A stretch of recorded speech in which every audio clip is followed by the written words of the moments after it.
केवल हंसो सत केवल साहेब, सत केवल साहेब, सत केवल साहेब।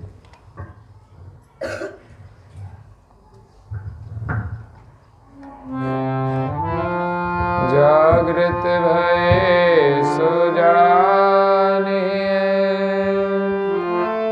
जग जाय रे जय जात, निज करतार आपन को, दर्शे सतम।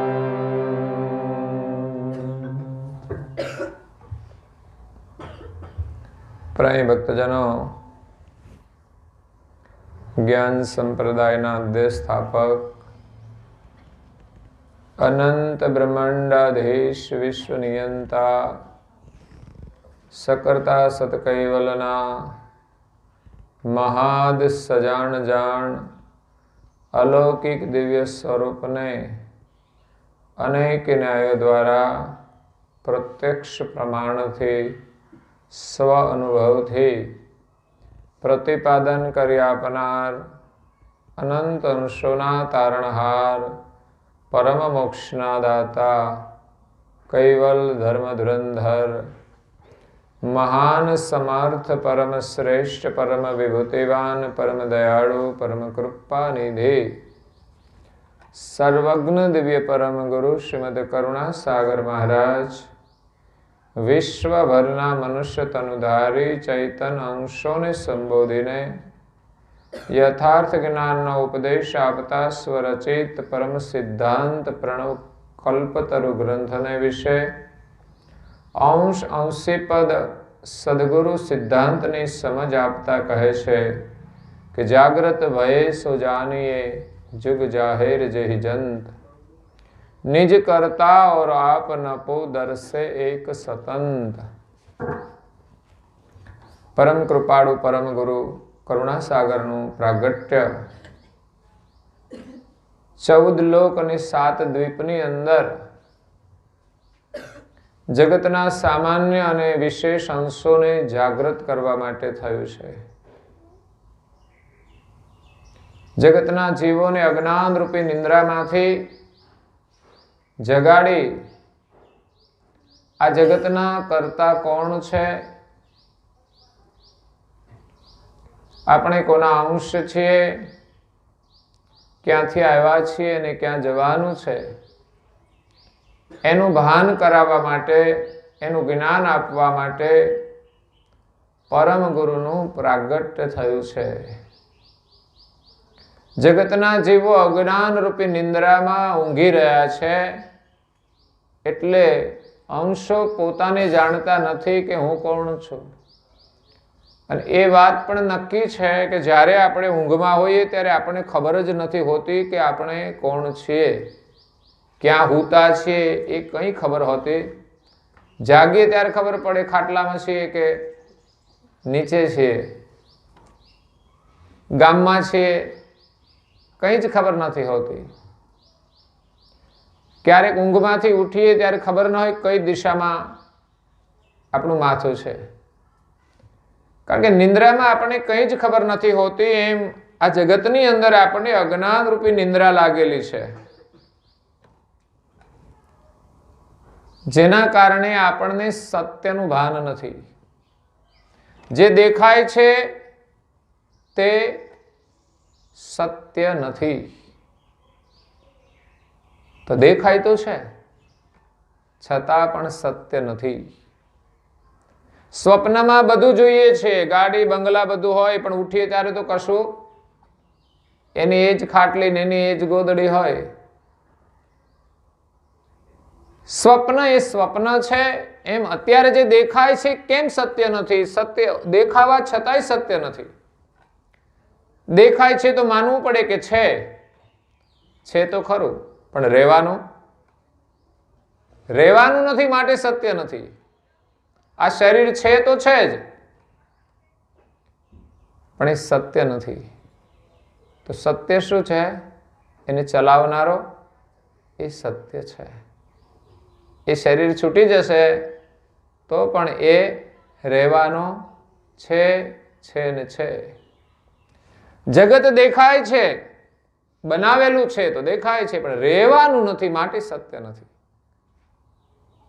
એટલે એટલી મમતા નહીં રાખવી જોઈએ કે આપણે અહીંયા કાયમ રહેવાના છીએ, એના મકાન દુકાને કાયમ રહેવાના છે.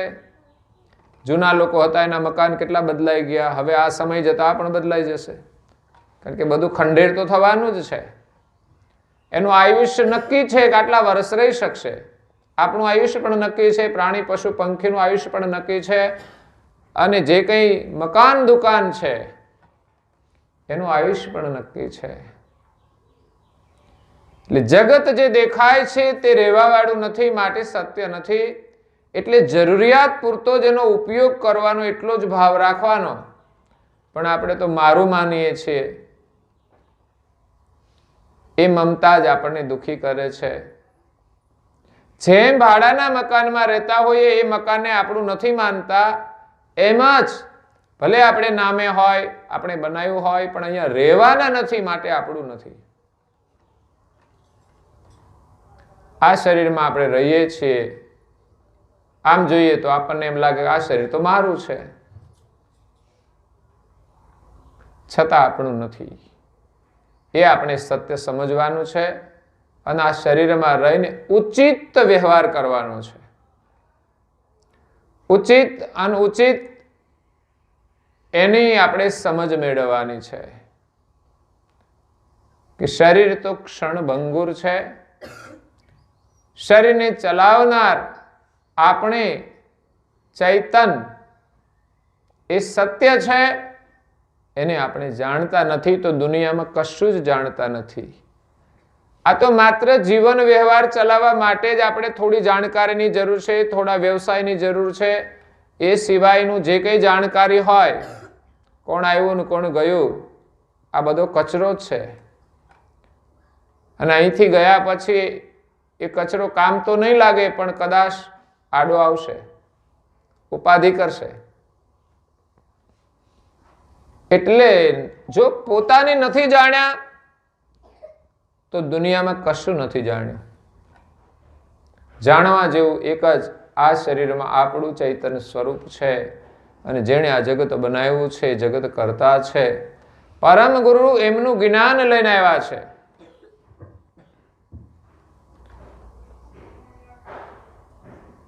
એમના શરણમાં જે કોઈ આવ્યા છે એને એનો લક્ષ્ય પ્રાપ્ત થયો છે.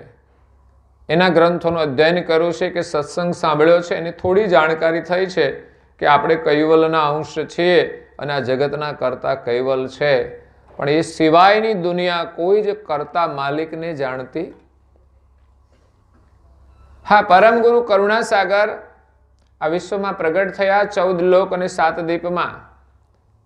એમના પહેલા તો આ જગતની અંદર જ એમનું જ્ઞાન નહોતું. એટલે જગતના કોઈ જીવ જગત કરતાને જાણતા નહોતા. પણ જ્યારે પરમ ગુરુનું આગમન આ વિશ્વમાં થયું, 14 લોકમાં ગયા, એટલે 14 લોકના દેવતાઓ જાણે છે કે આ જગતના કરતા અમે નથી, પણ કોઈ અલગ છે. આ જગતમાં નથી, જગતથી અલગ છે, એવી જાણ એમને થઈ. પરમ ગુરુ 7 દીપમાં પ્રગટ થયા. ત્યાં પણ અનેક લોકોને જ્ઞાનનો ઉપદેશ આપ્યો અને જગત કર્તાની ઓળખાણ કરાવી. જગત કર્તાની ઓળખ થાય એટલે આપણી ઓળખ પણ થઈ જાય કે આપણે એમના અંશ છીએ, બીજા કોઈના અંશ નથી. અને દુનિયામાં જેટલા પણ છે, સામાન્ય વિશેષ બધા એક કૈવલના જ અંશ છે. એ ન્યાયે આપણે કૈવલનું ભજન કરવું જોઈએ, અને વિશેષ અંશો છે એ પણ કૈવલના જ અંશ છે, તો એનો પણ આપણે આદર કરવો જોઈએ. કૈવલનું ભજન કર્યા વિના મોક્ષ પ્રાપ્ત થવાનું નથી. અખંડ મોક્ષ મળશે નહીં. અને ઉત્તમમાં ઉત્તમ લાભ એ કૈવલ ભજનનો છે. અને એના માટે આ માનવ દેહ મળ્યો છે. એનું મૂલ્ય સમજવાનું છે. આ શરીર સિવાય કોઈ શરીર દ્વારા કૈવલનું ભજન થવાનું નથી. માયાનું ભજન કરવા માટે આ શરીર નથી મળ્યું.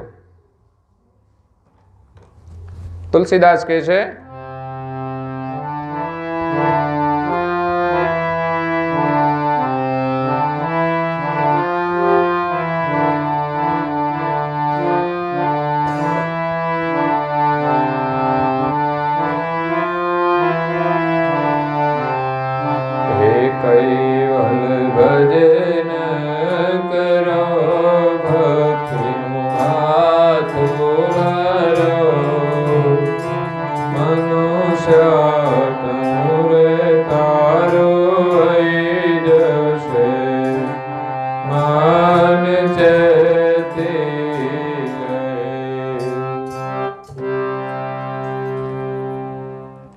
સરસ સરસ ભજન બનાવ્યા છે. કૈવલ ભજન કરો, ભક્તિનું ભાથું ભરો. મનુષ્યા ટાણું તારું વહી જશે, મન ચેતી લે. આપણા મનને ચેતાવવાનું છે.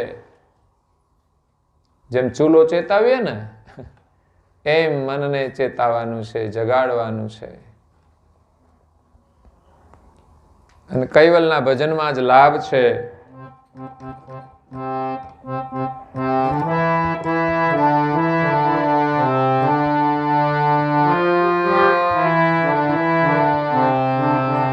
કૈવલનો ભજન કરો, લાભ છે ઘરે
તો તમે બધા ભજન ગાઓ જ છો એટલે એની સમજણ પણ આપણને પડે એવી સરળ છે. પણ ગાવાથી આપણામાં એક ભાવના જાગૃત થાય, કૈવલનું ભજન કરવાની આપણી શ્રદ્ધા દ્રઢ થાય, આપણી નિષ્ઠા વધે. નહીં તો ખબર હોય, આજે સાંભળ્યું હોય ને પછી સાંભળીએ જ નહીં ને પછી ગાઈએ જ નહીં, તો પછી આ માયા આપણા ઉપર સવાર થઈ જાય છે. કે દુનિયાની વાતો સાંભળીએ, વાલી માયાની વાતો વાતોમાં ખાસ ઓલાતો, વતમાં લાભ ગુમાતો બળી તમારી વાતો.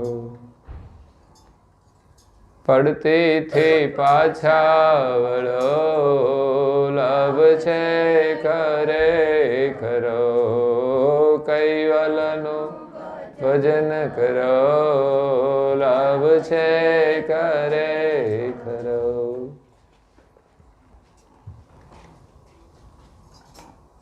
અંતરથી જો ભજન સાંભળીએ તો ખરેખર આપણામાં સમજ જાગૃત થાય છે. સમજણ આવી એ જ જાગૃતિ છે. અને આપણને એક સત્ય સમજાય કે આ બધી સાચી વાતો છે. એટલે હવે આપણે પાછા વળવાની જરૂર છે. વાતોમાંથી આપણને કંઈ જ મળવાનું નથી. હા, જરૂરી વાત કરવી જોઈએ, એનો મતલબ એવો નથી કે બિલકુલ વાત જ ન કરવી.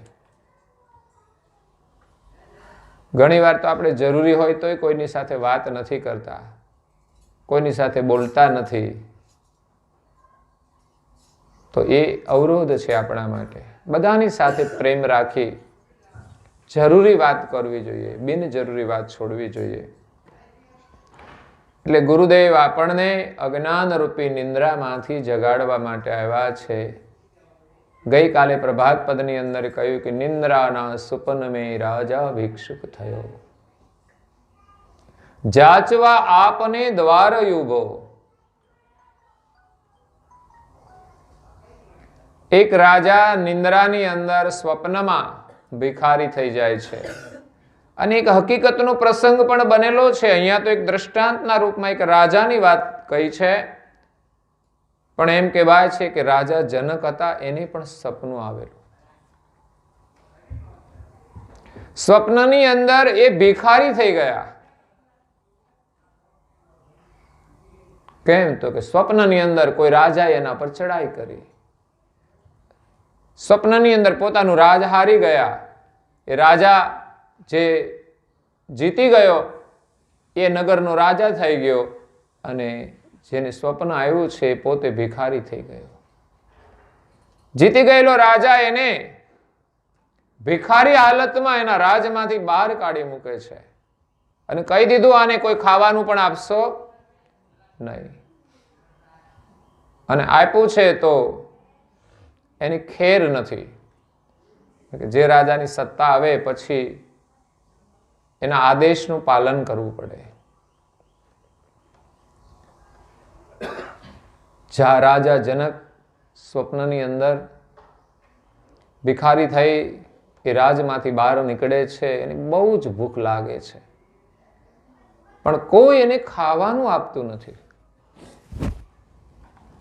પણ એમ કહેવાય છે કે એ રાજની હદ પછી બહાર નીકળે છે, ત્યાં એક અન્ન ક્ષેત્ર ચાલે છે.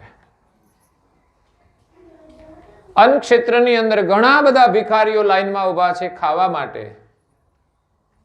ભગવાનની કૃપા તો માનો આપણને 3 ટાઈમ ખાવાનું મળે છે. બાકી પ્રારબ્ધમાં ન હોય ને તો ખાવા માટે પણ ભટકવું પડે છે. ભૂખ બહુ જ ખતરનાક છે. ભૂખ લાગે પછી ખાવાનું હોય, માણસ વિચાર ન કરે કે આ ખાવા જેવું છે કે નહીં, બસ ભૂખ લાગી છે એટલે ખાવાનું. અને આજે તો માણસના ઘરમાં હારું હારું ખાવાનું છે તોય કચરો ખાવાની ભૂખ લાગી છે. આનું નામ ભૂખ કહેવાય. કે હારું ખાવાનું છોડીને કચરો ખાય એને ભૂખ કહેવાય. સારું પણ માપનું જ ખાવું જોઈએ. જરૂરથી વધારાને ખાવું એ પણ ભૂખ છે. અને કોઈ આંગણે આવે ને એને ખવડાવીએ નહીં ને આપણે ખાઈએ એ પણ ભૂખ છે. આ ભૂખ કહેવાય. આપણે બીજાને આપી ન શકીએ. આપણને તો 3 ટાઈમ મળે છે, પણ કોઈ આંગણે આવેલા માણસને 2 દિવસથી ખાવાનું ન મળ્યું હોય, 1 દિવસથી ન મળ્યું હોય, એને પહેલા ખવડાવવું જોઈએ. આપણને તો હાજે મળવાનું છે એ પણ વિશ્વાસ છે, છતાં આપણે બીજાને ખવડાવી ન શકીએ. આપણી પાસે ઘણું બધું હોવા છતાંય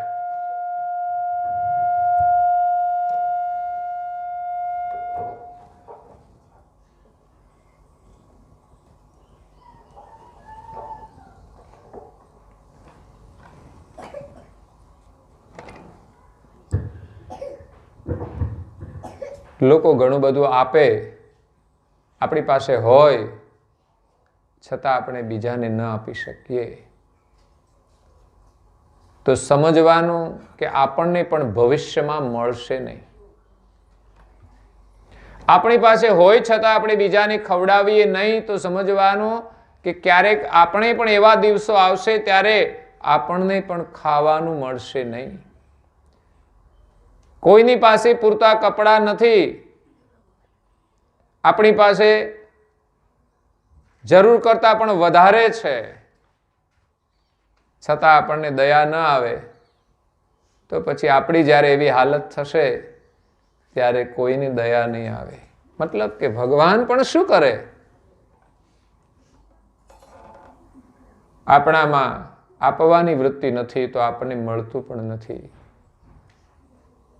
એટલે જેટલું મળ્યું છે ને બધું ભોગવવાની વૃત્તિ કરતા આપણે જેટલું જોઈએ એટલું ભોગવીને કોઈની મદદરૂપ થઈએ ને, એ જીવનમાં આનંદ પણ છે અને એક જીવનની નિર્ભયતા પણ છે કે આપણે કોઈને આપ્યું છે ને જીવનમાં ભૂખ્યું નહીં રહેવું પડે.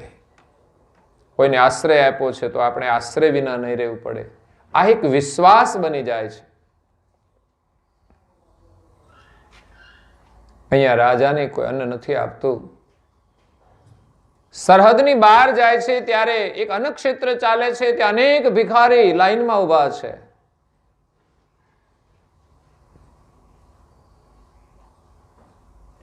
આપણી પાસે જોઈએ એટલું છે છતાં પણ આપણે ભજન ન કરી શકીએ તો જીવન વ્યર્થ છે. બાકી દુનિયાની અંદર ઘણા લોકો એવા છે કે જેની પાસે રહેવાનું મકાન નથી, પૂરતા કપડાં નથી, ટાઈમે ખાવાનું મળતું નથી. એવી દુર્દશા છે. અહીંયા અન્નક્ષેત્રની અંદર લાઈનમાં બધા ભિખારી ઉભા છે ને ભોજનની અંદર બધાને ખીચડી આપવામાં આવે છે.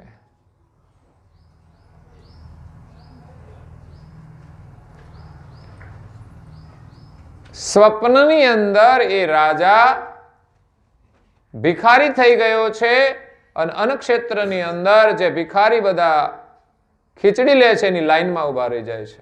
આ સ્વપ્નની વિના છે.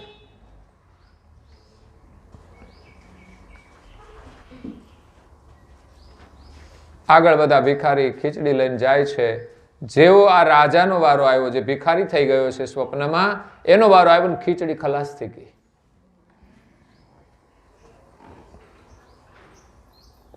એ ખીચડી લેવા માટે પણ એની પાસે કોઈ પાત્ર નહોતું, તો વાસણના તૂટેલા જે કંઈ પડ્યા હોય ક્યાંકથી ઠીકરા એ લઈ આવી અને ખીચડી લેવા તો આવ્યો, પણ એનો વારો આવ્યો ત્યાં ખીચડી ખલાસ થઈ ગઈ. ભાગ્યનો ખેલ તો જુઓ. મળવાનું હોય ને પણ આપણા ભાગ્યમાં ના હોય તો મળતું નથી. રાજા માથું પછાડે છે ભિખારી અવસ્થામાં. પોતે રાજા છે, રાજમહેલની અંદર સૂતો છે, પણ સ્વપ્નમાં એ કેટલો દુઃખી છે. હકીકત નથી, પણ સ્વપ્નની અંદર એ દુઃખી છે. એમણે યાચના કરી કે મને બહુ જ ભૂખ લાગી છે. ત્યારે એ તપેલાની અંદર આજુબાજુ જે બળી ગયેલી ખીચડી હોય ને બધું ચોંટેલી હોય એ બધી ભેગી કરીને એને આપી, તોય ખુશ થઈ જાય. અને આપણે તો સહેજ ઓલું થઈ ગયું હોય કે આ શું બનાવ્યું છે.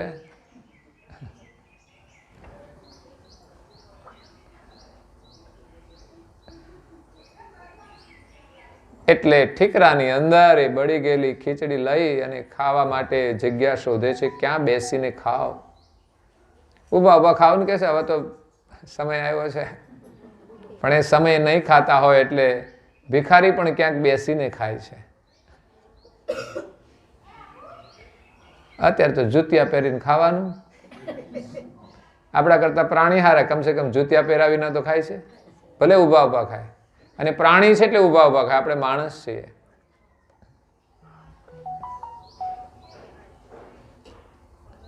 ક્યાંક પ્રસંગમાં જઈએ તો ઠીક છે, સમય પ્રમાણે ખાઈ લઈએ,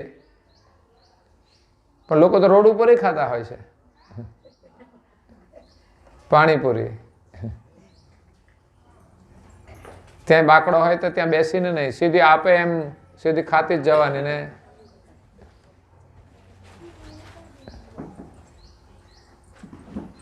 એટલે આપણને શિસ્તનું ભાન નથી રહ્યું.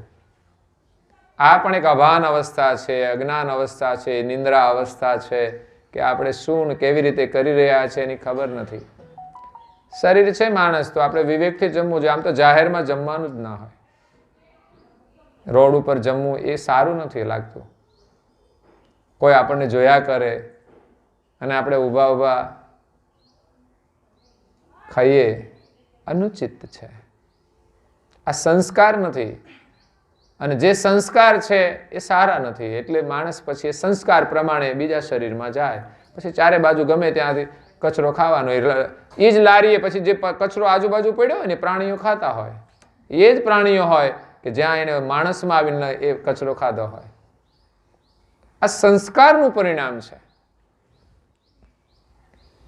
રાજા જગ્યા શોધે છે ભિખારી અવસ્થામાં. ક્યાં બેસીને હું ખીચડી ખાઉં? ત્યાં બે બળદ લડતા લડતા આવ્યા અને જે ભિખારી અવસ્થામાં રાજાને લાત મારી એની બધી ખીચડી ઢોળાઈ ગઈ. જેવી લાત મારે એવી ઊંઘ પણ ઉડી ગઈ. એનો નિયમ છે કે નિંદ્રાની અંદર ભયંકર સ્વપ્ન આવે, ભયંકર દ્રશ્ય આવે, એનાથી ભયભીત થઈને આપણી ઊંઘ ઉડી જાય. ક્યારેક લોકો રાડો પણ પાડવા માંડે, હો બાપરે. પછી બધા જાગી જાય. શું થયું? કઈ નહીં કે છે, કઈ નહીં. એ તો સ્વપ્ન હતું. આવી કોઈ ઠોકર લાગે અને આપણે જાગી જઈએ તો સારું છે. આપણને ખબર પડે કે હું ભિખારી નથી પણ રાજા છું. અત્યારે આપણે ભિખારી હાલતમાં જ ફરીએ છીએ. આપણે સર્જનહાર રૂપી રાજાના રાજકુમાર છીએ, એની આપણને કોઈને ખબર નથી.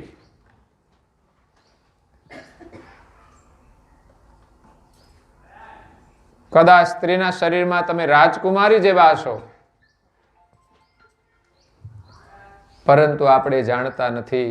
અજ્ઞાન રૂપી નિંદ્રાને કારણે આપણે પોતાને નથી જાણતા. એનું જ મોટું દુઃખ છે. એ જાણી જઈએ અને જાગી જઈએ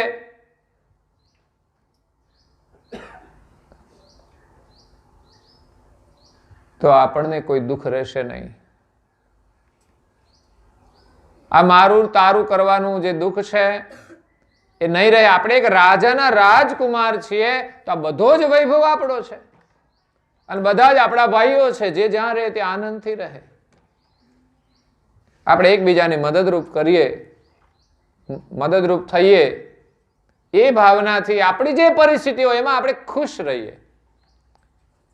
બીજાના જેવા થવાની વૃત્તિ નહીં રહે. આ જાગૃતિ આવશે ત્યારે આપણને જ્યાં રહીએ છીએ ઘરમાં શાંતિ મળશે. જે શરીરમાં રહીએ છીએ શરીરમાં શાંતિ મળશે. નહીં તો શરીરમાં શાંતિ નથી.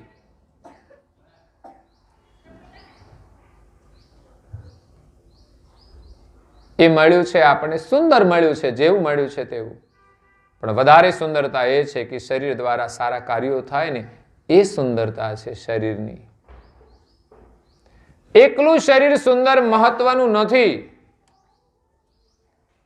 શરીર દ્વારા સુંદર કાર્ય થાય એ જ આપણા જીવનની, શરીરની સુંદરતા છે. આ શરીર સુંદર છે, એની દ્રષ્ટિ પણ સુંદર હોવી જોઈએ કે જગત આપણને સુંદર દેખાય. રૂપાળું શરીર હોય પણ જ્યાં ત્યાં આપણને કચરો જ દેખાય, મલિનતા જ દેખાય, તો સુંદર શરીરમાં પણ આપણને સુખ મળતું નથી. વિષય વાસના જ દેખાય, દુર્ગંધ જ દેખાય તો સુખ નહીં મળે. શરીર સુંદર હોય પણ દ્રષ્ટિ પણ સુંદર જોઈએ. શરીર સુંદર મળ્યું હોય પણ વાણી જો સારી ન હોય તો પણ એમાં સુખ મળતું નથી. શરીરની સુંદરતા કરતા દ્રષ્ટિની સુંદરતા મહત્વની છે. શરીરની સુંદરતા કરતા વાણીની સુંદરતા મહત્વની છે. જીવનમાં આનંદ તો મધુર વાણીથી જ આવે છે, સત્ય વાણીથી જ આવે છે, પ્રિય વાણીથી જ આવે છે. બાકી સુખ મળશે નહીં. એટલે રાજા જાગી ગયો, જોયું તો કે હું રાજા છું. પણ એને એક પ્રશ્ન થયો કે હું સ્વપ્નમાં ભિખારી હતો, એ પણ હું સત્ય છે, મેં જોયું તો હવે હું ભિખારી હતો એ મેં જોયું તો એ સત્ય છે કે અત્યારે રાજા છું તે સત્ય છે? એટલે પ્રશ્ન એવો હતો કે આ ખરું કે તે ખરું? સ્વપ્નમાં હું ભિખારી હતો તે ખરું કે હાલ હું રાજા છું તે ખરું? આપણને તેમ થાય કે હવે આપણે રાજા છીએ તે જ ખરું. પણ સ્વપ્નમાં હતા ત્યારે આપણે ભિખારી હતા એમ માનતા હતા ને. ત્યારે આપણામાં એ સત્યતા હતી, ત્યારે આપણે રાજા હતા એની ખબર પણ નહોતી. ત્યારે આપણે એમ માનતા હું ભિખારી જ છું માટે દુઃખી છીએ. તો અત્યારે પણ આપણી જાતને આપણે કંઈક માની લીધું છે, હકીકતમાં છીએ નહીં પણ માનીએ તો છીએ ને. આ ઊંઘ ઉડશે ત્યારે ખબર પડશે ને આપણે રાજા છીએ. તો સત્ય શું છે? આપણે રાજા છીએ તે કે સ્વપ્નમાં ભિખારી હતા તે? આજે આપણી એ જ સ્થિતિ છે.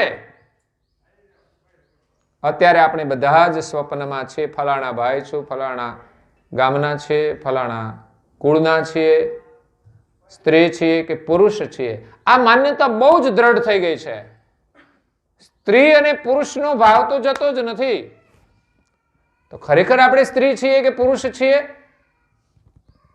જો જાગીશું તો સમજાશે કે આપણે સ્ત્રી પણ નથી અને પુરુષ પણ નથી, પરંતુ આપણે એ શરીરમાં રહીએ છીએ. કોઈ ગાડીમાં બેસી જઈએ તો આપણે ગાડી થઈ જઈએ, લાલ ગાડીમાં બેસીએ તો લાલ થઈ જઈએ. તો ગાડીમાં આપણે રહીએ બેસીએ પણ આપણે તો માણસ છીએ, ગાડી નથી. તો આ તો ગાડી છે પણ આપણે માન્યું છે કે નહીં કે હું પુરુષ છું ને સ્ત્રી છું? એ જ અજ્ઞાનતા છે, એ જ નિંદ્રા છે.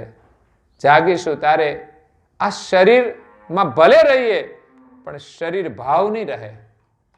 શરીર ભાવ નથી તો શરીરનું કોઈ આકર્ષણ નથી, શરીરનો કોઈ વિકાર નથી, શરીરની કોઈ આસક્તિ નથી. પછી એનો મોહ પણ નહીં રહે. પછી તો શરીરને કપડાં જોઈએ તો સારા કપડાં લાવીએ, મર્યાદા સચવા એવા કપડાં પહેરે તો એનાથી એને આનંદ થશે. આજે તો લોકો મોંઘા કપડાં લાવે છે પણ કપડાનું કોઈ ઠેકાણું જ નથી હોતું. અડધું પાછળથી ખુલ્લું હોય, અડધું આગળથી ખુલ્લું હોય, અડધું સાઈડમાં ખુલ્લું હોય.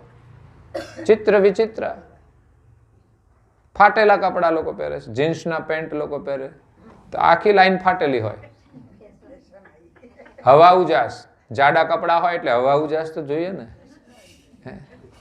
શરમ ના આવે, ફેશન છે ને એટલે ભાન નથી કે આપણે શું કરવું જોઈએ. એ કપડા મોંઘા હોય પાછા ફાટેલા, એના કરતા સારા ના પહેરીએ. શરીરનો વધારાનો કોઈ ભાગ કોઈને દેખાવો ના જોઈએ. દેખાડવાનો મતલબ શું છે?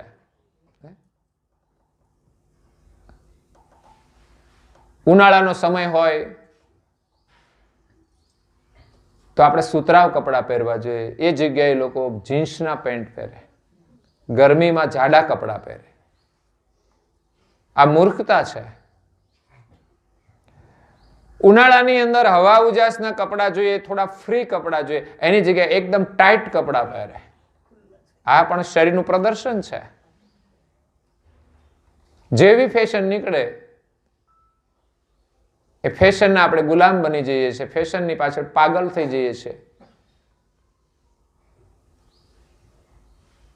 શરીરના સ્વાસ્થ્યનો પણ વિચાર કરતા નથી અને મર્યાદાનો પણ લોકો વિચાર નથી કરતા. એવા કપડાં પહેરે છે, ટૂંકામાં ટૂંકા જેટલા થાય એટલા ટૂંકા કરી નાખે.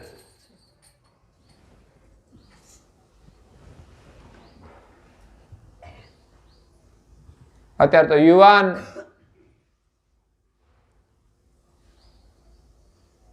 દીકરીઓ પણ જેને હાફ પેન્ટ કહેવાય એવા પહેરીને ફરતા હોય.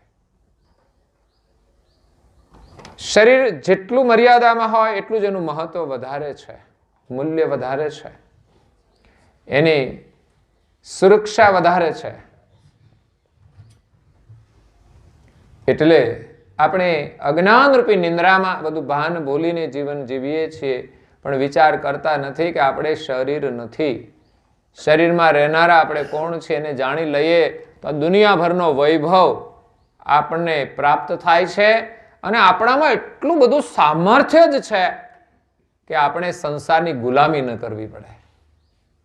માણસને પોતાના સ્વરૂપનું ભાન થઈ જાય તો આ દુનિયાની વસ્તુ તો સંકલ્પ કરીને હાજર થઈ જાય, એટલું સામર્થ્ય ભગવાને આપણને આપ્યું છે. પછી તો એમ લાગે કે આ શરીરને જોઈએ એટલું જ આપણા માટે જરૂરી છે, વધારાનું શું કરવાનું છે. વધારાની જેટલી વસ્તુ છે ને બધી હાચવવાની, સાફસૂફ કરવાની, ચિંતા કરવાની, આપણું ખોટું રોકાણ કરવાનું વ્યર્થ જાય છે. એનું ચિંતન કરવાનું, એના માટે સમય ગુમાવવાનો. જરૂરિયાત માણસની બહુ જ થોડી છે, ખાવા પીવાની, કપડાની અને મકાનની. પરંતુ આપણે બધો જ સમય દુનિયાની વસ્તુઓ માટે ખર્ચી નાખીએ છીએ. જે આનંદ કરવા વાળો છે એ તો એક દિવસ આ બધું છોડીને જતો રહેશે, શરીર છોડીને જતો રહેશે, પણ એ ક્યાં જશે એનો વિચાર કરતા. આ શરીર છોડીને મથુર દાદા જતા રહ્યા, પણ આપણને કોઈ ખબર નથી ક્યાં ગયા, એને પણ ખુદની ખબર નથી. પણ એટલું ખરું કે જીવનમાં સારું જીવન જીવ્યા હોઈએ તો એની સદગતિ થાય છે. મથુર દાદાનું જીવન બહુ સરળ હતું. કામ સિવાયની કોઈ ઝંઝટ નહીં. આવું જીવન આપણે જીવવું જોઈએ, પ્રેરણા લેવી જોઈએ. શાંતિવાળું જીવન જોઈએ. ભલે વ્યવસ્થા થોડી હોય કે વધારે કોઈ ફરક નથી પડતો. વધારે વ્યવસ્થાથી અશાંતિ વધી શકે છે, પણ ઓછી વ્યવસ્થામાં પણ માણસને સંતોષ હોય એ જીવન સફળ છે.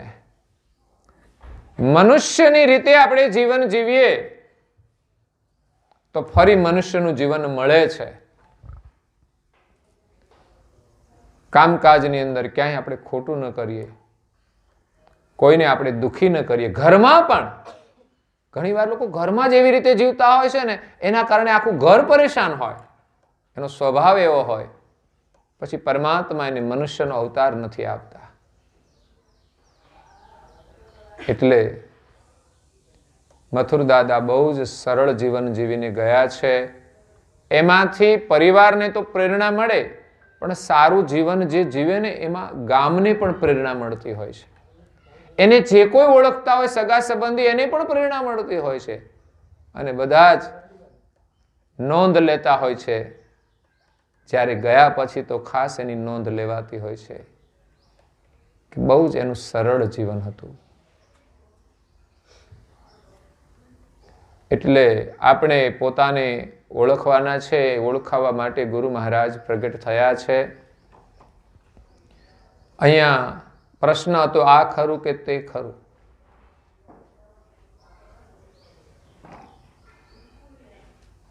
એ પ્રશ્નનો જવાબ કોઈ ગુરુ જ આપી શકે છે. અને આવા જ પ્રશ્નો થવા જોઈએ જીવનમાં. સત્યની શોધ માટે પ્રશ્ન થવા જોઈએ,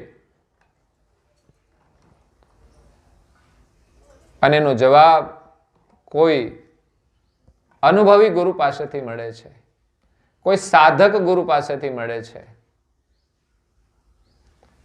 તો આપણે સ્વપ્નમાં છીએ તે સાચું કે જાગ્યા પછી જે છીએ તે સાચું?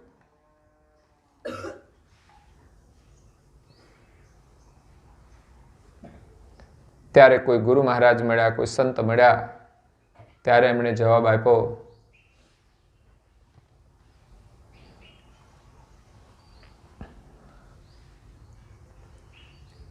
કે જ્યારે તમે જાગ્રત હતા ત્યારે રાજા હતા તમે,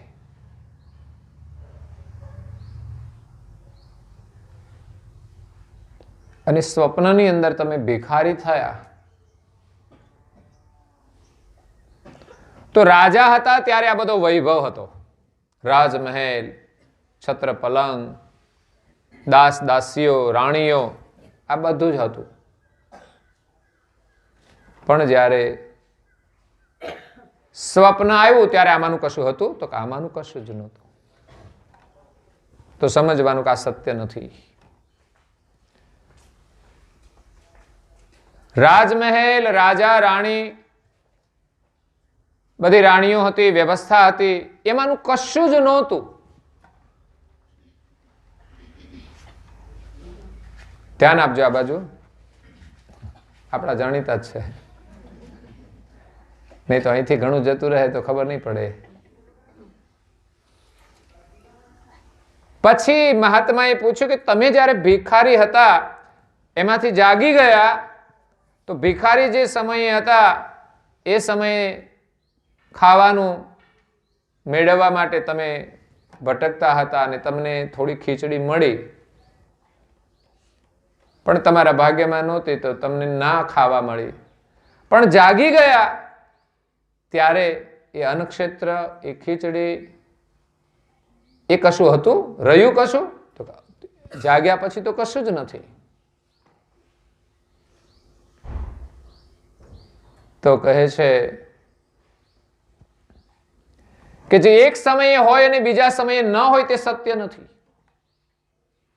આ છે અત્યારે, પણ સ્વપ્નની અંદર આ કશું નથી હોતું તો આ પણ સત્ય નથી. અને સ્વપ્નમાં જે બધું હતું એ જાગી જઈએ છે તો નથી હોતું, તો એ સ્વપ્નમાં હતું એ પણ સત્ય નથી. આ પણ સત્ય નથી, આ પણ સત્ય નથી. આ દેખાય છે છતાં પણ સત્ય નથી. કહ્યું ને મેં કે આ રહેવા વાળું નથી એટલે સત્ય નથી. સ્વપ્ન હતું એ સમયે હતા ત્યારે એ સત્ય લાગતું હતું, પણ જાગ્યા ત્યારે રહ્યું તો એ પણ સત્ય. મહાત્માએ કહ્યું કે તમે જાગ્રત હતા ત્યારે તમે હતા, રાજા હતા તમે, પણ તમે તો હતા ને? તો કે હું હતો.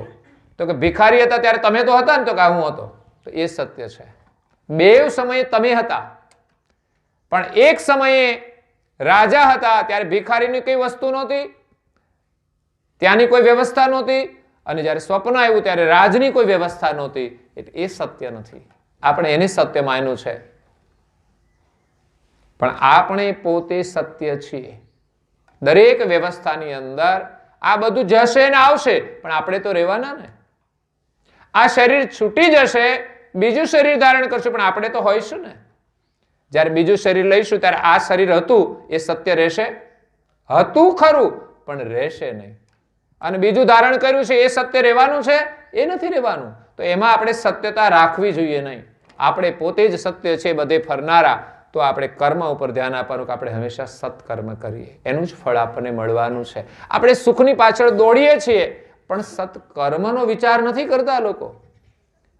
હા, છતાંય આપણી પાસે સમજણ છે પ્રમાણે તો આપણે જીવીએ છીએ, પણ આ દુનિયામાં જો મોકો મળે ને તો બધા જૂઠું કરે. લાભ મળતો હોય ને તો કે 2 નંબરમાં આપણે અમેરિકા લઈ જવા છે, ચાલો જવું છે, કોઈ ઉપડી જાય બધા. કેમ? તો કે અમેરિકા જવું છે. આપણે એમ ના કહીએ ના 2 નંબરમાં નથી જવું, કાયદેસર જવું છે. પોતાના ખર્ચે જ આપણે કામ કરવું છે. ધંધામાં પણ એવી નીતિ હોય તો નીતિ માત્રથી આપણને સુખ મળે છે, આનંદ મળે છે. અને જીવનમાં થોડા સારા કામ કરીએ, બીજાને મદદરૂપ થઈએ તો આપણને સુખ મળે છે. નહીં તો આપણા કર્મનું ફળ તો મળે જ. તમે જે જીવન મળ્યું હોય એમાં તમે મહેનત કરો તો સાંજે મજૂરી તો મળે જ, પણ વધારે આનંદ ક્યારે મળે? કે આપણે કોઈને આપ્યું હોય અને એના બદલામાં આપણને કંઈ મળે ને તો વધારે આનંદ મળે છે. એટલે ગુરુ મહારાજ આપણને જ્ઞાનથી જગાડે છે. અંશ અને અંશી પદ. આપણે અંશ છીએ, આપણું જે ઘર છે અંશી પદ છે, અંશી આપણા માલિક છે, એને પરમ ગુરુ કૈવલ કહે છે, અને આપણે એમના અંશ છીએ. એ છે સદગુરુ સિદ્ધાંત.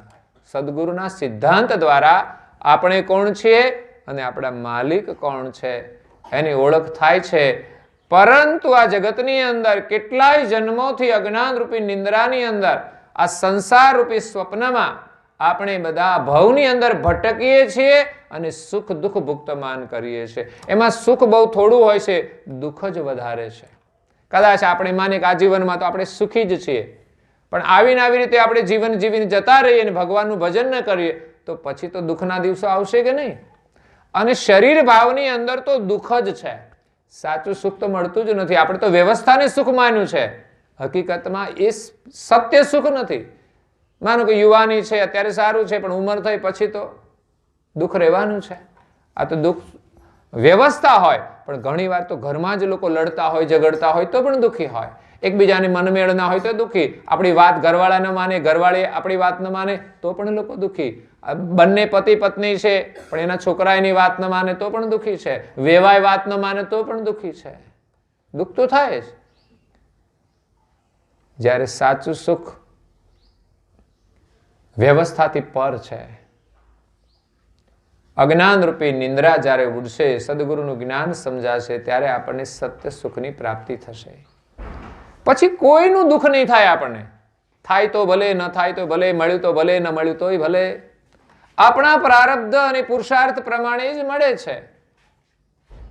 એટલે જે મળે એમાં સંતોષ. બીજાને વધારે મળ્યું તો એને કંઈક કર્યું હશે તો મળે ને.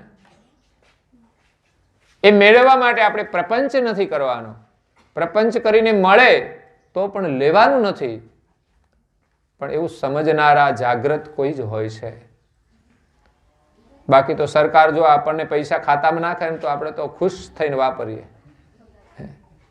અને સરકાર આપતી હોય તો આપણે ગરીબ બનવામાં વાંધો નહીં. કંઈક મેળવવાનું હોય કે આધાર જોઈએ ગમે તે, તો આપણે ગમે ત્યાંથી શોધી કાઢીએ. પૈસા લઈને કરવાના હું તો કે મસાલા ખાવાના, ગમે ત્યાં વાપરવાના, મોજ શોખ કરવાનો. તો પછી શા માટે લેવા જોઈએ મફતના? આ તો જે લોકો બહુ જ ગરીબ છે, પરિસ્થિતિ એવી છે, જો કે એવા લોકોએ જો વિવેક નથી કરતા, સરકાર જે હેતુથી આપે કે ભાઈ તમે કંઈ આગળ જવા પ્રયત્ન કરો, બાળકોને ભણાવવા માટે પ્રયત્ન કરો, પણ એવા જ લોકો ગરીબ જો મસાલાના બિલ ભરતા હશે તો એની દુર્દશા જ રહેવાની છે. સરકાર તમને સહયોગ આપે છે, મોકો આપે છે બહાર નીકળવા માટે. અને જોયું છે, મેં સમાચારો સાંભળ્યા છે કે ઘણા લોકો એવા છે કે સરકારની સેવાનો, સહયોગનો સદુપયોગ કરે છે અને કોઈ નવો વ્યવસાય કરે છે, નવું કાર્ય કરે છે અને એમાંથી એ કમાઈને આગળ જાય છે તો એની આવક વધે છે. એના માટે સમાચારમાં એમ કહે છે કે ઘણી બહેનો પણ ગૃહ કાર્ય કરે છે, વ્યવસાય કાર્ય કરી અને આગળ આવી છે. સરકારની વ્યાજ વગરની લોન પણ આપે છે, એમાં એને રોકાણ કરીને સારું કામ કરે છે અને લખપતિ દીદીઓ થઈ ગઈ એમ કે છે, હજારો રૂપિયા કમાય છે. તો કોઈનું લેવાની વૃત્તિ છોડી અને આપણે આપણા હકનું હોય ને એ જ આપણે ઉપયોગ કરીએ તો આપણે જીવનમાં સુખી થઈશું. પરમ ગુરુ જગાડે છે અને કહે છે જાગ્રત કોણ થયું કહેવાય? આ જગતની અંદર જગ જાહેર હોય છે એવા મનુષ્યો નિજ કરતા ઓર આપન પુદર્શ એક સતંત. આપણને પોતાનું સ્વરૂપ સમજાય અને આ જગતના કર્તા છે એની સાથે એક રૂપ થઈને રહે. એ સિવાય બધાની સાથે પ્રેમથી આપણે વ્યવહાર કરવાનો છે. બધાની સાથે પ્રેમ રાખવો એ જ માલિક સાથેનો એકતાર છે કે આપણા માલિક એક છે ને એને આ જગત બનાવ્યું છે ને એ જ સુખ આપી રહ્યા છે. તો આપણા માટે એનાથી વિશેષ હોય શું? કદાચ કુટુંબ પરિવાર બધા હોય, આપણે એની સાથે રહેતા હોઈએ, પણ માલિકથી વિશેષ તો આપણા માટે કોઈ જ ન હોઈ શકે. અને માલિકનો સંદેશ આપનાર ગુરુ મહારાજ છે, એનાથી વિશેષ આપણા માટે કોઈ ન હોય. એટલે બધાની સાથે પ્રેમથી રહેવા માટે એમની કૃપા અનિવાર્ય છે. અને એનો સિદ્ધાંત મહત્વનો છે કે આપણા એક જ માલિક છે અને આપણે બધા જ એક માલિકના સંતાન છીએ. તો બધાની સાથે પ્રેમથી રહી શકીશું. જેમ એક પરિવારના સભ્ય હોય એની સાથે આપણે પ્રેમથી રહેતા હોઈએ છીએ, પણ સ્વાર્થ પ્રેમથી રહેવા નથી દેતો. ત્યાં મારું તારું આવી જાય છે. એક જ પરિવારના સભ્યમાં પણ મારું તારું આવી જાય. એક જ બાપના દીકરા હોય, મોટા થાય, પરણાવી દે એટલે પછી જુદું જુદું પડી જાય કે આ મારું ના તારું. એક બાપના છે એ ભૂલી જાય છે. નહીં તો ત્રણ ભાઈ હોય ને બધા ભેગા રહે, આરામથી રહે. અને કદાચ જુદા થાય તો પણ એક પિતાના સંતાન છે એ યાદ રાખીને એકબીજાને મદદરૂપ થઈ અને એકબીજા સાથે એટલો સ્નેહ જ રહે. જેમ એક દશરથ રાજાના 4 દીકરા હતા. ચારેનું પ્રારબ્ધ જુદું જુદું હતું. રામ એને વનવાસ મળ્યો, લક્ષ્મણને વનવાસ નથી મળ્યો, છતાં પણ ભાઈના પ્રેમને લઈને એમણે વનવાસ સ્વીકાર્યો છે. તો પત્ની સાથેનું સુખ છોડ્યું છે, આ સામાન્ય કામ નથી. પતિ પત્નીને અલગ થવું પડે એ કોઈ સામાન્ય કામ નથી. હું જોઉં છું ઘણા બધા લોકોને નોકરી મળે છે ને, પ્રાઇમરી શિક્ષક, એકને અહીં હોય ને એકને દૂર હોય ને, બે જુદા રહેતા હોય. એમ જ કોઈ જુદા રહે? એક દિવસ માટે જુદા ના પડે. આપણે કહીએ તમે આવજો મંદિરે, પૂનમ છે, પણ હવે કેમ આવવું આ બધું છોડીને? ધર્મ કાર્ય કરવા માટે આપણે ક્યારેય જુદા નથી પડતા. પણ વ્યવસાયમાં કેટલી આસ્થા છે, એ તો બહેનોને એકલા રહેવાનું અઘરું હોય છે, પણ છતાંય સાહસ કરે છે અને રહે છે. પછી તો ભેગા થાય છે.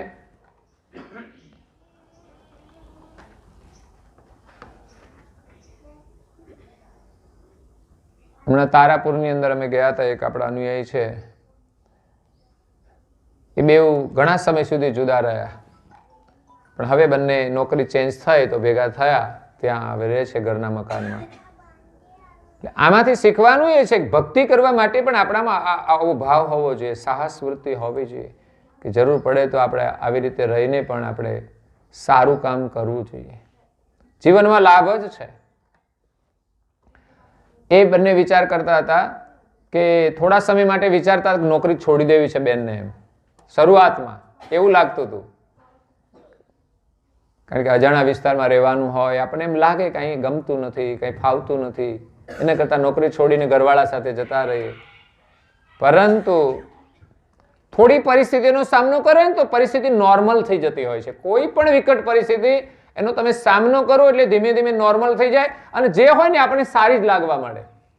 જે આપણને ગમતું ના હોય એ બધું જતું રહે.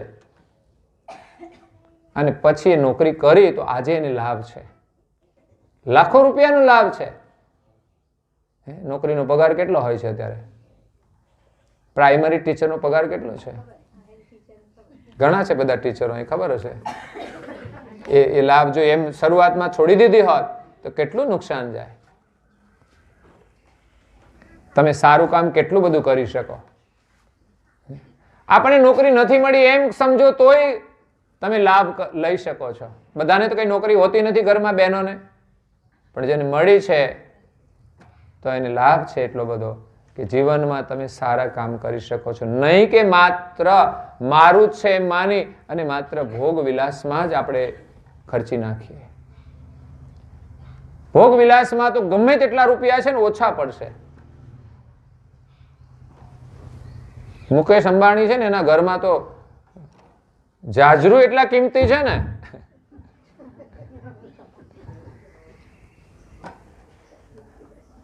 એમાં સુવર્ણનો ઉપયોગ કર્યો છે. બોલો શું કરવાના?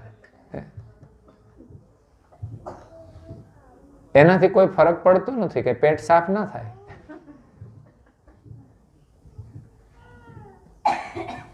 એટલે સંપત્તિનો ઉપયોગ આપણે જેટલો જરૂર હોય એટલો કરી અને આપણું જીવન છે ને એનો સમય બચાવવાનો.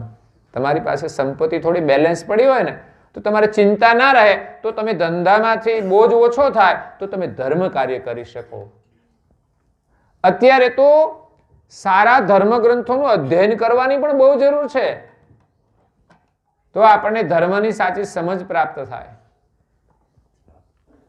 એટલે કરુણાસાગર મહારાજ તો અદ્ભુત જ્ઞાન લઈને આવ્યા છે કે આપણામાં એવી સમજણ પ્રાપ્ત થઈ જાય કે આપણા એક માલિક છે અને આપણે એમના અંશ છીએ અને બધા આપણા અંશ બંધુ છે.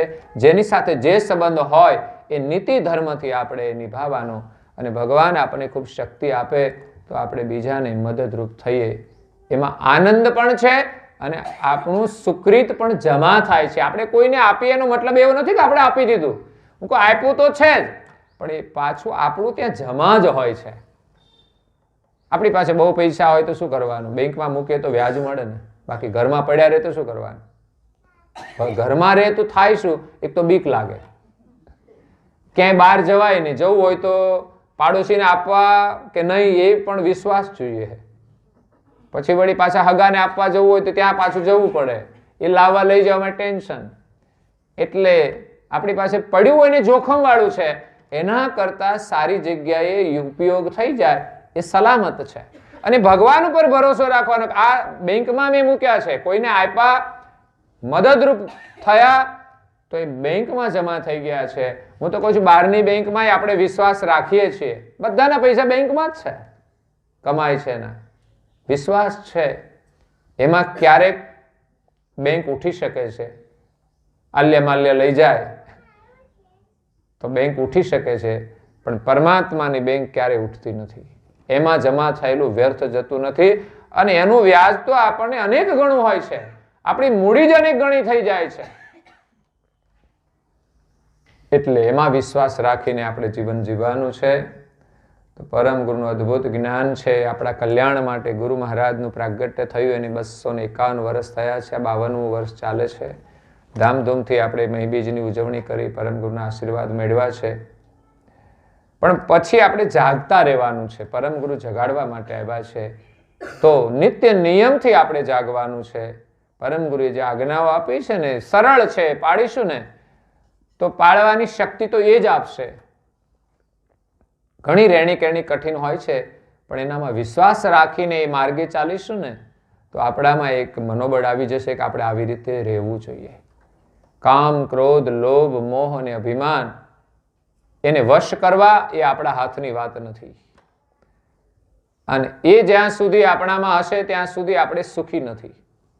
કોઈ પણ માણસ કામ, ક્રોધ, લોભ, મોહ અને અભિમાનની બીમારીથી પીડાય છે, અને આ બીમારી તો ગુરુ મહારાજ જ દૂર કરી શકે. એમના જ્ઞાનથી જ દૂર થશે, એમની આજ્ઞાઓ પાળવાથી જ દૂર થશે. એમનામાં પ્રેમ જોડવાથી કામ વિકાર જશે. આપણામાં એવી દ્રષ્ટિ પ્રાપ્ત થશે તો ક્રોધ જશે. સેવાની વૃત્તિ આવશે તો લોભ જશે. અને જ્યારે જ્ઞાન મળે છે ત્યારે સંસારનો મોહ છૂટી જાય છે કે આ સંસારમાં ક્યાંય પણ મોહ રાખવા જેવું કશું છે જ નહીં. કરોડો રૂપિયાનો બંગલો હોય તોય શું કરવાનું? પેરાલિસિસ થઈ જાય તો, ડાયાબિટીસ હોય તો, બીપી વધે તો, કોઈ પણ બીમારી હોય તો કરોડ રૂપિયાનો બંગલો કોઈ મહત્વનો નથી. એટલે મોહ છૂટી જાય જ્ઞાનથી. આ શરીર પણ ગમે તેટલું રૂપાળું હોય, પણ બીમારી આવી જાય તો કંઈ કામનું નથી. અને સમય જતા તો એનું સૌંદર્ય પણ રહેવાનું નથી. એટલે એમની પાછળ બહુ મમતા ન રાખવી. એ જ્ઞાન મળે તો મોહ છૂટે. અને અભિમાન છે એ બહુ જ મોટો અવરોધ છે જીવનમાં. મિથ્યા અભિમાન તો રાખવું જ નહીં, પણ જીવનમાં કોઈ સારું કામ કરીએ ને તો પણ અભિમાન ન રાખવું કે આ મેં કર્યું છે, એ તો ભગવાનની દયાથી થયું છે ને એમણે કરાયું છે, હું તો એક માત્ર નિમિત્ત હતો. તો આજે કૈવલધામવાસી મથુર દાદાની પાવન સ્મૃતિમાં દીકરાઓના નામ શું છે? આપણે ભીખાભાઈના દીકરાના નામ રવિન્દ્ર કુમાર ને રાકેશ કુમાર. ભીખાભાઈ ના બંને દીકરા સપરિવારની હાર્દિક ભાવનાથી આજે દાદાને સાચા અર્થમાં શ્રદ્ધાંજલિ આપી છે અને આશીર્વાદ મેળવ્યા છે. આ છે સત્સંગ. એ માત્ર કોઈ ક્રિયાકર્મ નથી, કર્મકાંડ નથી, પણ સાચા અર્થમાં શ્રદ્ધાંજલિ છે અને સાચા અર્થમાં દાદાના આશીર્વાદ છે. જે પરમ ગુરુની કૃપા છે આજે આ પારાયણ દ્વારા પ્રાપ્ત થઈ છે પરિવારને. અને પરમ ગુરુની જે આજ્ઞાઓ છે પાળીને વિશેષ કૃપા મેળવવાની છે. પરમ ગુરુની અનહદ કૃપા છે કે આજે સદગત આત્માની પાછળ સત્સંગ પારાયણ થયું છે અને આ સત્સંગનો લાભ મળ્યો છે. પરમ ગુરુની સરળ આજ્ઞાઓ, વેલા ઉઠવાનું, નાઈ ધોઈ પરમ ગુરુનું દરેક સભ્યએ પૂજન કરવું. એવું નહીં ઘરમાં એક વ્યક્તિ કરી લેતા તો બીજા બધા ફરે, એક ખાઈ લે બીજા બધા ફરે તો ચાલે નહીં. બધાને ખાવું જરૂરી છે, બધાને નાવું પણ જરૂરી છે, એમ બધાને પૂજા કરવી પણ આવશ્યક છે. જે પૂજા કરશે એમને જ લાભ મળશે. તો ઘરમાં જેટલા સદસ્ય હોય દરેકે વહેલા ઉઠવું, નાઈ ધોઈ ગુરુ મહારાજનું પૂજન કરવું, જે ઈષ્ટ હોય એનું પૂજન કરવું, પૂજન કરેલી આંગળીથી કપાળમાં તિલક કરવું.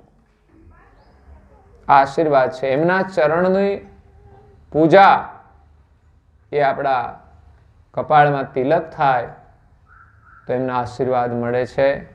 ગુરુ મંત્ર લેવો જોઈએ, ગુરુ જીવનમાં કરવા જોઈએ, મંત્રમાં શ્રદ્ધા રાખીને મંત્રનો જપ કરવો જોઈએ. જીવનમાં આવતી મુશ્કેલીઓનું સમાધાન ગુરુ મંત્રથી થશે. તો 1 માળા 2 માળા જે અનુકૂળતા હોય પ્રમાણે કરી અને સમય મળે એમ વધારો, જરૂરિયાત હોય એમ વધારો, ભાવના પ્રમાણે વધારો. એક ઉપાસના એટલે પ્રાર્થના. રોજ આપણી 15 મિનિટની નિત્ય પ્રાર્થના હોવી જોઈએ. આપણા જીવનમાં કોઈ પણ મુશ્કેલીઓ છે, આપણું જીવન દુઃખથી ભરેલું છે, એમાંથી છૂટવા માટે પ્રાર્થના અવશ્ય કરવી જોઈએ. મંગલારતી, મંગલ થાય, શણગાર આરતી, ગુરુ મહારાજનું દિવ્ય દર્શન થાય અને અહોનાથના હમ એમના આગળ વિનમ્ર ભાવે પ્રાર્થના કરીએ. ગુરુદેવ, હું તો અનાથ છું, અહોનાથ નાથમ, તમે અમારા નાથ છો, હું અનાથ છું. તો ગુરુ મહારાજ આપણને મદદ કરશે. જેમ એક નાનું બાળક રડે છે તો માતા એને મદદ કરે, એમ પ્રભુ આગળ, ગુરુ મહારાજ આગળ આપણે પ્રાર્થના કરીશું. અને પ્રાર્થના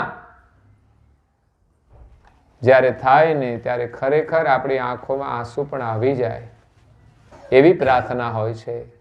દુઃખમાં તો આપણે રડીએ છીએ, પણ ભગવાનને જ્યારે પ્રાર્થના કરીને ત્યારે પણ આપણું હૃદય દ્રવિત થઈ જાય, આંખોમાંથી અશ્રુ આવી જાય, ત્યારે પ્રાર્થના બને છે. તો 10 મિનિટની પ્રાર્થનાના શબ્દો હોય ને, એ પ્રાર્થના પહેલા તો પાઠ કરીએ, એમ કરતા કરતા એમાંથી જ્યારે ભાવનાનું જાગરણ થાય ત્યારે પ્રાર્થનાનું સ્વરૂપ બનશે. ત્યારે નિજ કરતા ઓર આપ ન પુદરસે, એક સતંદ, એક પરમાત્મા દેખાશે આપણને. આપણા જીવનની મુશ્કેલીઓ પણ દૂર થઈ જશે. તો આટલી સવારની સેવા, પૂજા, પ્રાર્થના અવશ્ય કરવી જોઈએ. ઘરમાં એક ધર્મ ગ્રંથ સારો હોવો જોઈએ કે કોઈ પણ ધર્મ ગ્રંથ લાવીને એનું અધ્યયન વ્યક્તિગત રીતે કરો અને અઠવાડિયામાં એકવાર પરિવાર સાથે પણ કરો. આજે સવારે અને સાંજની જે પ્રાર્થના છે એ વ્યક્તિગત રીતે પણ કરો અને અઠવાડિયામાં એકવાર પરિવાર સાથે પણ અભ્યાસ કરો. તો એક આદર્શ પરિવારનું નિર્માણ થશે. અને આપણા ગામની અંદર સમૂહમાં જે ક્રિયા થતી હોય તો એમાં જઈને પણ આપણે જોડાવવું જોઈએ. જેમ એક ગામમાં મંદિર હોય તો ત્યાં મંદિરની અંદર પણ આપણે નિયમ લઈએ કે ચાલો મહિનામાં એકવાર પણ આપણે મંદિરમાં પ્રાર્થના કરવી. તો પૂર્ણિમાના દિવસે સમૂહ પ્રાર્થનામાં જોડાઈએ તો એક સમાજ નિર્માણનું કાર્ય થાય છે કે આપણું ઘર સારું હોય પણ આપણા પાડોશી પણ આપણા એવા હોવા જોઈએ, એની સાથે પણ આપણો ભાવ એવો હોવો જોઈએ કે એનાથી પણ આપણે આનંદ મળે છે. માણસને બધાની જરૂર પડે છે. તો સમૂહની અંદર આપણે ભેગા થઈએ તો એકબીજાની આત્મીય ભાવના જાગૃત થાય છે. પણ આપણે ક્યાંય જઈએ જ નહીં તો પછી લાભ મળતો નથી. તો આટલું કાર્ય આપણે કરીએ તો પણ આપણું જીવન સફળ છે. સદગત આત્મા મથુર દાદા એમના આત્માને પરમ ગુરુ શાંતિ આપે, એમના ચરણમાં અખંડ નિવાસ આપે અને એમના દીકરા ભીખાભાઈ અને બીજા રવિન્દ્ર અને રાકેશભાઈ એમનો પરિવાર પણ પરમ ગુરુના આશીર્વાદથી સુખી થાય. મારું તો નમ્ર નિવેદન છે કે આજે જે કંઈ ક્રિયા થઈ એમાંથી થોડું શીખવાનું એ છે કે આપણે ઉપાસના કરી, જય વિધિ બોલી. તો સૌ પ્રથમ તો દરેક સભ્યો મંદિર આગળ બેસી અને સવારે અને સાંજે એકવાર જય વિધિ અવશ્ય બોલજો. તમારું કલ્યાણ નિશ્ચિત છે. આ કલ્યાણનું જ કાર્ય છે. અને મંત્ર ના આવડતો હોય તો આજે શીખીને મંત્રનો જપ 5, 10, 15 મિનિટ આપણે અવશ્ય કરીએ. તો આ સાથે અહીંયા સગા સંબંધીઓ આવ્યા છે, એમને પણ પરમ ગુરુના ખૂબ આશીર્વાદ છે. દરેકે સાચા અર્થમાં શ્રદ્ધાંજલિ અર્પણ કરી છે. પરમ ગુરુની કૃપાથી આપણું બધાનું જીવન સુખી બને, પરમ ગુરુ આપણને ભક્તિ કરવાની શક્તિ આપે, એ જ પ્રાર્થના સાથે અહીંયા કથાને વિરામ આપીએ. અસ્તુ સત કેવલ સાહિબ. ઘરના સભ્ય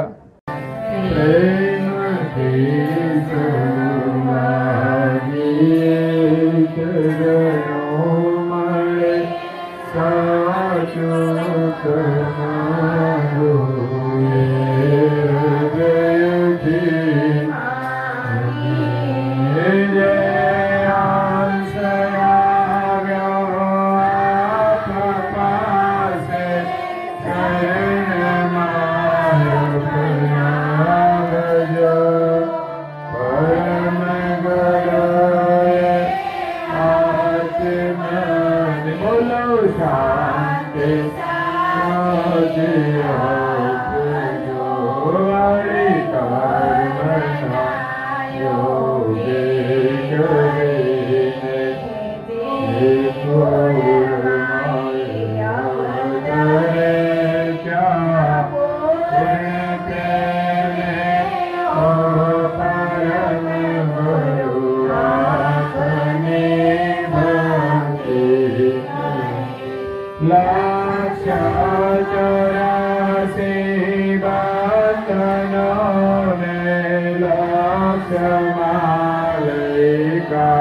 श्रीमद करुणा सागर महाराज की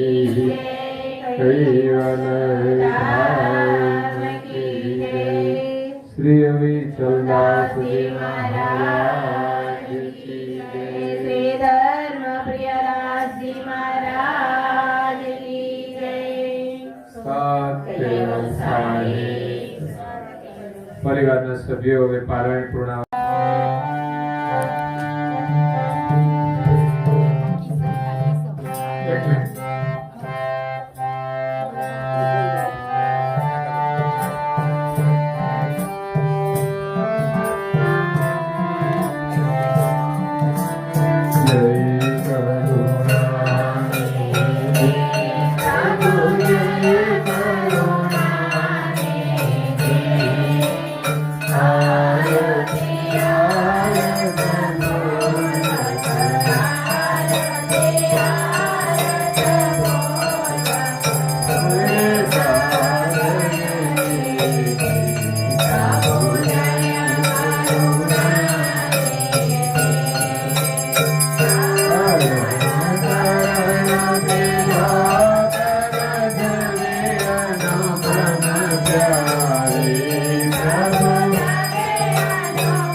મારું હરિચલ પદ વાગે પ્રભુ હવે તારા પદ વાગે. શરણાગતને દાન પાપ.